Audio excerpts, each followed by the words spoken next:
Well, hey there, writer. Welcome to the Resilient Writers Radio Show. I'm your host, Rhonda Douglas, and this is the podcast for writers who want to create and sustain a writing life they love. Because, let's face it, the writing life has its ups and downs, and we want to not just write, but also to be able to enjoy the process, so that we'll spend more time with our butt in chair getting those words on the page. This podcast is for writers who love books and everything that goes into the making of them.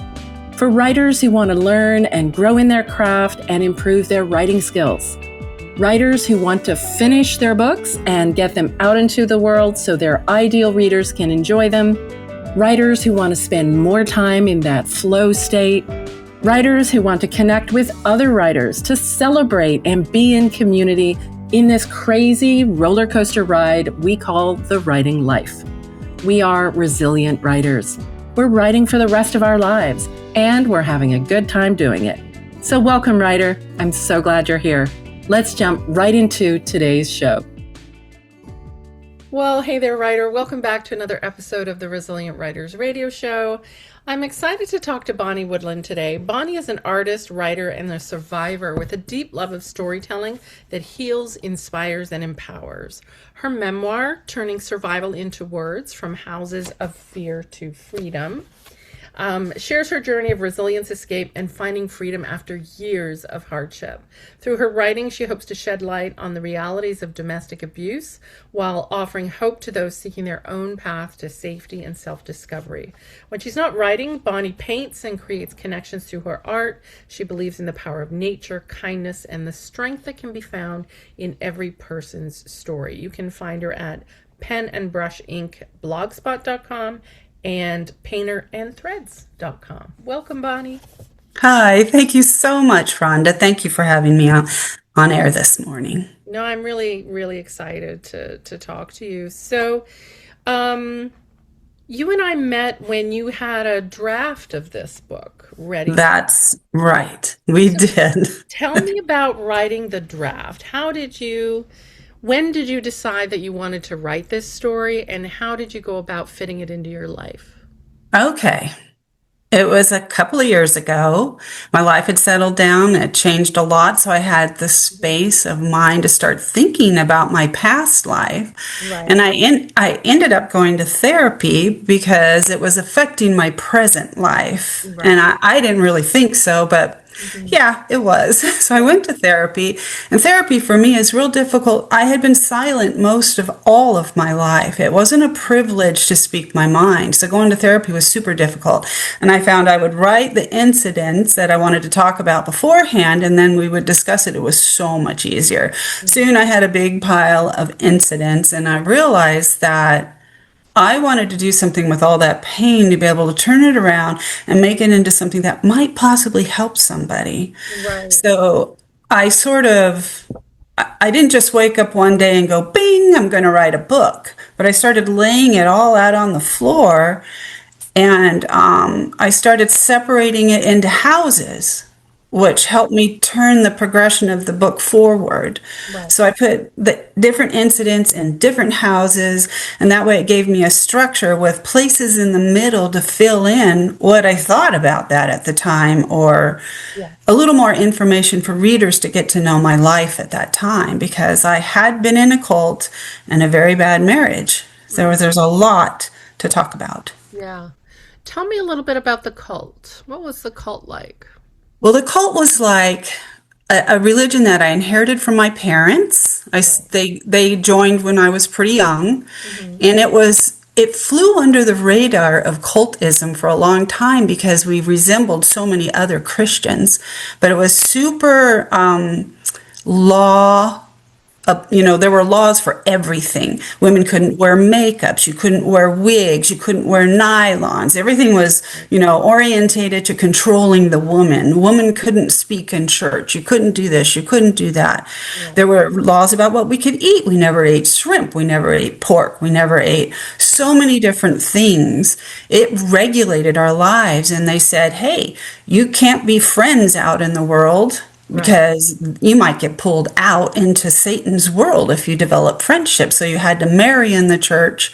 It was, but I, as a young kid, grew up in that and I loved it as far as I knew as a Right. kid. And I didn't start to really feel separation from it till I was a teen. And I noticed that church was super prejudiced. Yeah. You could sit at a table and eat with the black brethren, but you couldn't dance with them at church dances. It was the most Wow. odd regulations. And it Okay. wasn't until I was in my late 60s that I actually had the bright idea I should Google my church. And yes, they were declared a cult back in the 80s. And the person that was at the head, he was caught mismanaging money and buying fur coats and cars and yachts, just like every other pastor that gets Yeah. caught doing that Yeah. sort of thing. And there was just a lot more to that, just a Wow. lot more. Wow. So that really governed your life from very early on, It even did. all the way, until after you were married. Yes, yes, And yes. how It did it was. govern your relationships, like your relationship with your husband when you married him, your relationships with your parents? Like, how did all of that, all the laws and rules and Mhm. regulations, how did they govern your life? How did they It make was your life? totally governed. It was Yeah. totally governed. One of the biggest thing our church taught was that the man was the head of the household. Whatever he said goes. And Um, from that, the woman had to do whatever he said, whatever he wanted. It's like you didn't really have a life except to be his helpmate, which was right. what they defined as service. Right. So it Wow. was very controlling, and I did not realize when I married him that he saw life different than I did. I thought I was leaving a sort of bad home situation and I would be free, but I ended up going from the fry pan to the fire, so to speak. Right. Yeah, yeah. Yeah. So, I remember when we were working on this book together, you had footnotes at the end of each chapter, and I suggested you put them at the end. So they're here. What are you hoping that readers rather, take hmm from this book? Like, what are you hoping it does? I'm hoping that if you're not a person that is in a dysfunctional abusive relationship and you're just curious and you want to read the book, Hmm. that you can see the progression of the dysfunction and understand. Like when I was in it, I didn't know that him not bringing food home was a crime. But if you look at the penal code, it is. Wow. Okay. So there was no phones. There was no way for me to get an education unless I snuck to the library, which I ended up doing eventually. Hmm. And if you are a person who is in an abusive relationship, I know, I want you to know that I see you. Yeah. I have been there. I know how scared and difficult it is, especially if you can't give a definition to the moments that are happening in your life. Hmm. If someone else has the control to say, you made me punch that hole in the wall, it's all your fault, Right. then you know sort of inside that's not true, but you're made to believe that and carry on. Right. So I just want people to know that the moment you decide the meanings of things that are happening, that's when choice is going to become possible for you. Mm. And that's the moment you're going to stop being invisible to yourself. And maybe you can't do anything in that moment because it's not safe, but start keeping track. And pretty soon you will find a way to leave your situation too. Yeah. But go to the professionals, they're there to help. So you really wanted to share your own story as a way of inspiring someone who might be in a similar situation, or Right. someone who, like me, I haven't been in an abusive relationship, but I really loved reading your story. I felt like I was understanding something. Yeah. Um, and so what were some of the challenges that you had putting this book together, Bonnie, when you were writing it? Everything. Oh, really? Why? I Tell mean, me. everything because I was not a well-educated person. I did go back to college and get an AS, Hmm.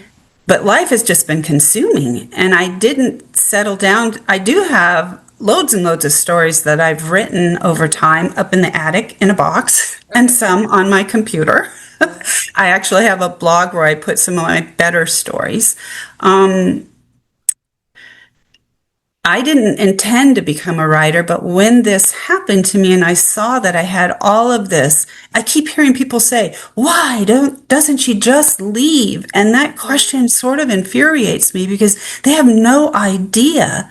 If you have no family, no money, no connections, you're locked in, whatever is going on, you cannot just leave. And especially if you have 4 bitty babies with you.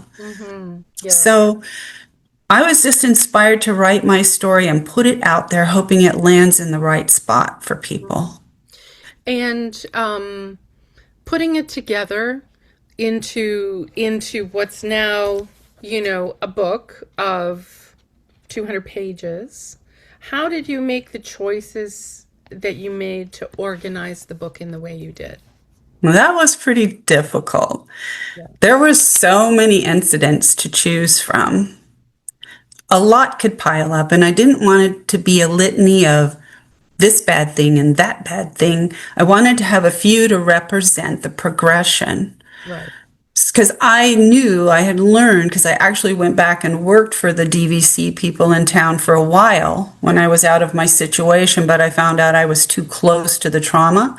Right. But I feel like I broke the book up into sections to try to show progression because, women aren't going to marry, usually, someone who right off the way does all these things to them. Right.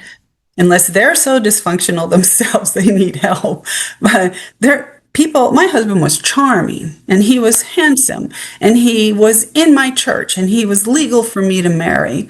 Right. And I wanted to show people that it starts out, he kicks the dog when he comes home, and then it starts in on the kids, and then you, and then everything. So that's how I set the book up, and I used the different houses because each thing happened in one of those houses. And of course, we moved many more times than I represented in the book. That's what happens when you're poor. Yeah. So, because I knew that stories had to have a way to move forward. Right. And when I had this manuscript piled up, I went online and found you at Resilient Writers. Right. I attended one of your book finishers boot camps, and I was so excited because I thought, oh, this is my book. This is so amazing. And I found out it was a messy first draft, nowhere near finished. Yeah. And I loved your week-long camp. It's the best thing that ever happened to me as a learning writer. I highly recommend it. That's so great. Thank you for saying that. Yeah, I mean, I loved reading it. I think you have a talent for like your scene work is really good. I could sink into what was happening, into the moments, into the dilemmas and what was going through your head. So a pivotal point for you was when you started going to the library. Talk a little bit about that. The very first time I went to the library, I lived in Del Paso Heights, which is mostly a ethnic neighborhood, very poverty-ridden. Mm-hmm. And I got the lady next door to look after my babies while I went down to the library, which was totally illegal to my husband, his husband's rules. No one was allowed to watch the kids, and I wasn't allowed to leave the house. But I snuck down to the library, and I started finding books. My church only let us read the pamphlets and books that they put out, basically. Right. That was the extent of my knowledge. We weren't allowed to listen to other music, and it was so controlling. So when I got in the library and I saw all those books, I felt like I had died and went to heaven. Right. Yeah. And I was only supposed to go to the Christian section, but I ended up going to self-help. I was desperate for somebody to tell me what craziness I had got myself into and what I could do to get out of it. I wanted a book so bad like the one I just wrote, where somebody told a story, how they got out, and gave me hope. I didn't exactly find that, but I found a lot of books that broke my heart that told me the type of life I was really living in. Yeah. Yeah. I mean, libraries are amazing things. I just think that, they're the heart of a community, really. Yeah. They really are. Yeah. So, you've named all these different houses, right? We have Right. the house of non-consent, the house of no money, the house of hunger, the house of Right. choking. How did you decide on like the chapter titles? Um, well, I took one of the incidents that I had wrote about in therapy and tried to tone it down. I know that the book is difficult to read. It'd have been a lot more difficult if I hadn't have toned it down. Okay. But I just picked an incident in the house that we were living at the time, and that became the title of that chapter. Even though I might have went on to talk about a lot of other things in there, that's how I picked the title. And Okay. it also, the titles kind of show the types of things that can happen in dysfunctional, abusive relationships. Yeah, totally. And like in the house of non-consent, where it was essentially an RAPE situation. Yeah. My pastor, when I went to talk to him about it, he just covered his mouth and smiled and said, "You can't be, you're married." Oh, And wow. Wow. that was heartbreaking to me because I felt sure that I felt inside that something terrible had happened between my husband and I. But he just affirmed that no, You're it didn't. married. It's not possible. Right, Yeah. How right. awful. Yeah. So that's how that became the chapter title. Yeah. And talk to me a little bit about toning it down. Why did you The decide to tone it down and what did that mean when it came to the writing that led to writing. the book? Yeah. It's a lot scarier and difficult and brutal than I actually wrote. Oh, really? And Okay. I feel like I could not get anybody to read. You know how you ask what limited friends you have to look over your writing to see if you're even heading in the right direction? They Mhm. couldn't do it.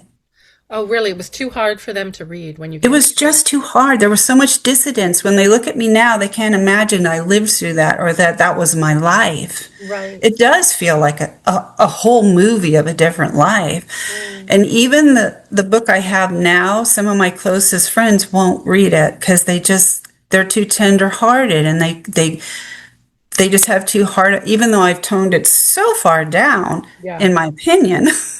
Yeah. It's hard. It's a Yeah. hard subject to talk about, but it's really, really important. Yeah. No, it is important to talk about it. So, you decided to self-publish this book. Yes. Yes. Why did you decide to self-publish and what was that like? How did you figure that out? Um, I tried to study as hard as I could, both situations. I did a lot of research and built the Mhm. pros and cons. A lot of it was money Mm, and time. I yeah. felt like the situation in my country is coming to such a head. Times are so difficult. I needed that book to go out now, not 2, 3 more years into the Right. future. You didn't want to wait. Yeah. Right. And of course, it was difficult for me because I'm my own worst enemy about things like that. I'm not good at asking for help. And if I would have done that, the process would have been so much easier. So I highly recommend it. If you're a writer, go out, join writer groups, go find help, talk to other writers, Yeah. and I did that to a very limited degree Right. because my subject matter wasn't the kind of thing that I could go into a writer's group and read the chapter. Right. Right. Right. Yeah, Yeah. for sure. And so how did you decide on the cover, right? So what we have are there's a book that kind of Hmm. is the cover is made of stone and then there are plants bursting forth Right. from it on the back. Right. How Well, you made that? How did you it is an idea that I had, and my book designer helped put it together. She uh-huh. was very accommodating to me. It's supposed to resemble a Bible, but I Yep. didn't want it to be super offensive. But Mhm. that was my experience with religion. Right. It was a very hard religion, but I cracked through it, and that's what Right. those flowers resemble. It's on a wooden step of like an old Mhm. church with a path to freedom Mhm. beyond that. Mm. And she did a great job of putting my idea exactly how I saw it. Right. So what Yeah. was your experience once the book was like published and out in the world? How did that feel and what was different in you when you knew you had this book published? I have felt I have felt the biggest smile in my life, and I feel I'm a much different person because laying out my life and looking at it has changed everything. I was not an open person. The husband, my really good husband that I married, didn't even know half of this, not even, but maybe a fourth of this. Right. I'm just not very good at speaking out about my life. It was Right. shameful to me. It was difficult to me.